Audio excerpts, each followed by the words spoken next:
everybody. Texas Deacon here. Thank you for joining me. Life is good. Life is very good. And I hope you're enjoying life as much as I am. I do have a little bit of a cold and a cough, so when I cough a few times through this lesson, we're just going to live with it. I'm not going to let the devil and a cough keep me from doing one of my lessons. The title of today's lesson is Enemies of the Christian Church Part 4, Getting Off the Pew. This is actually the second part of Part 3. The scripture reading is 1 Corinthians 12, 4 and 6. Should have marked it.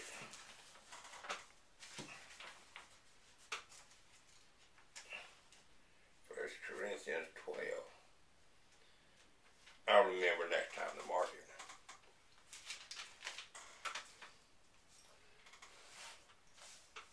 Here we go. There are diversities of gifts, but the same Spirit. There are differences of ministries, but the same Lord.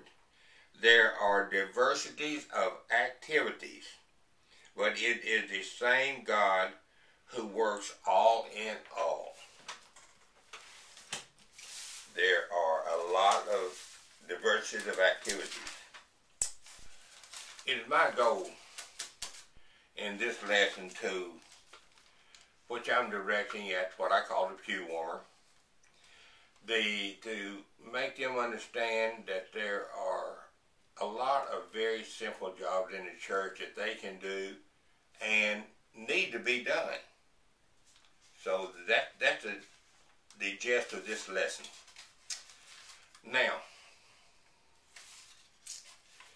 coming down on people in the church, you might say, well, if you're not a good example of what a Christian should be, but they can be, I'm trying to steer them in the right direction.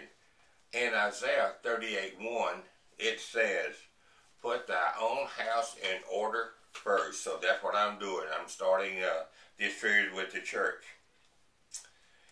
Now, I'll be getting to those people and those activities that are totally outside the church and to the people that do not attend church at all. Today, we're going to learn how to get off the pew and become a church worker. In this lesson, I'm going to use myself as an example. I'm not bragging on myself, and I'm not the best example in church either. I can talk about myself with full knowledge, whereas anyone else in the church, I cannot do that. Every Sunday morning, I have to get up a little early. I go by the supermarket with milk, orange juice, oranges, bananas, grapes, and strawberries. I'm also responsible for jellies and butter. When I arrive, biscuits are almost ready to come out of the oven. And of course, there is coffee. How hard is it to go to the supermarket? Anyone can do it. So what I do is nothing special there. Oh, and before I get ahead of myself, I do tithe, and I never miss a service unless I'm forced to for some reason or the other. And I never miss a chance to invite someone to our church who does not have a church. If they're already going to another church, well, I just leave them alone. But there's plenty out there. I mean, there's a big field to harvest. Now, I'm going to talk about another activity of mine. I call it the Hometown Christmas Parade. I'm going to show a little package here.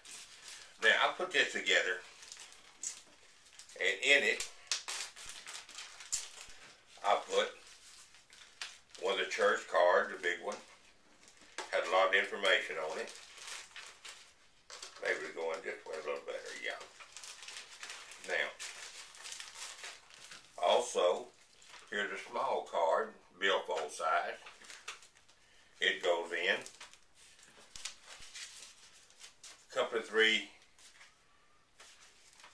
Bible tracts for reading. And there'll be a paper like this that the pastor prints up and gives me, describing himself, his family, and it has to be updated every year. Now, we also throw in there a few pieces of candy.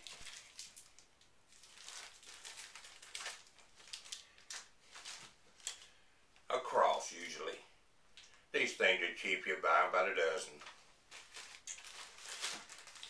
And last but not least, a flashlight in which I put the church's information on a flashlight, hoping that people will keep this. And I do give out good flashlights, so they're probably not going to be throwing them away. So, I put this together, and at the Christmas parade festivities, I talk to people. I'm looking for a person that lives in the area of my hometown that is not presently going to church, and I give them this package. That's all I say. Come check us out. That's all we ask. Not hard to do at all. I'm not doing a thing anyone else can't do. Now, this does cost me a little to put it together. Not that much. I get the flashlights on sale. But hey, this is once a year, and I'm at 3 to 4 hours up there at the parade. Hey, no big deal. Anybody could do it.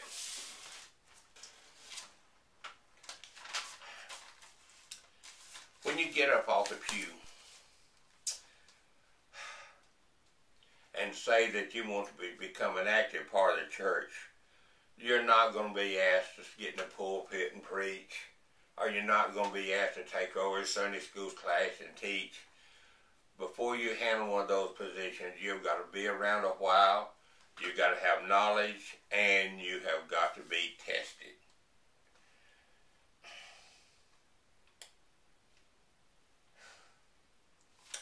You will not be asked to go on mission trips to Africa.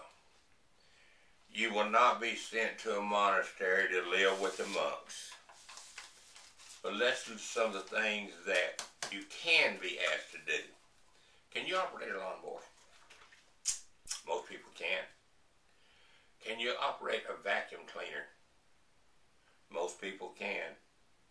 How about a broom? Do you know how to wipe things down with a dust rag? Can you sing or play a musical instrument?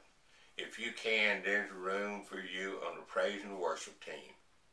And if you're going to a small church and you have ability to sing and play an instrument and they don't need you, I would suggest you find another church that can use your talents in the area. That's my personal opinion on that one.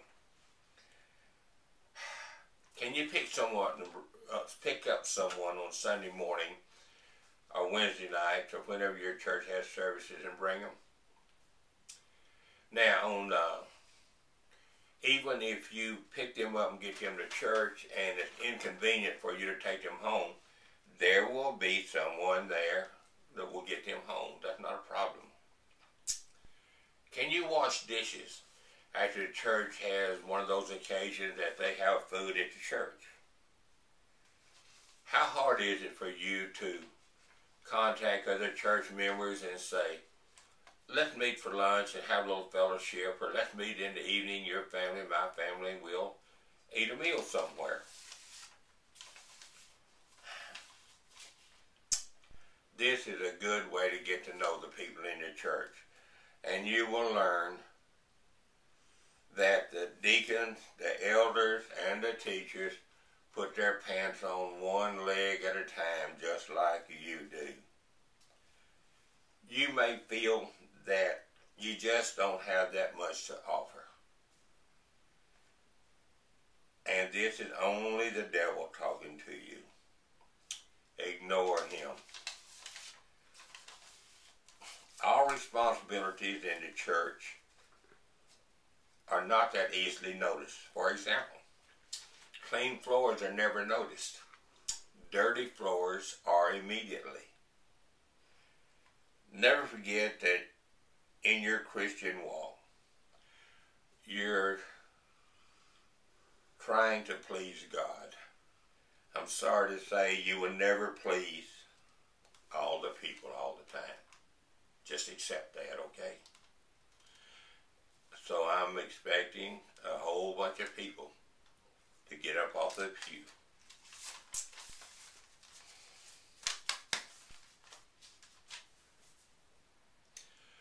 Until next time, may God continue to bless and forgive the United States of America. May God continue to bless the Republic of Texas. And may God continue to bless you and yours.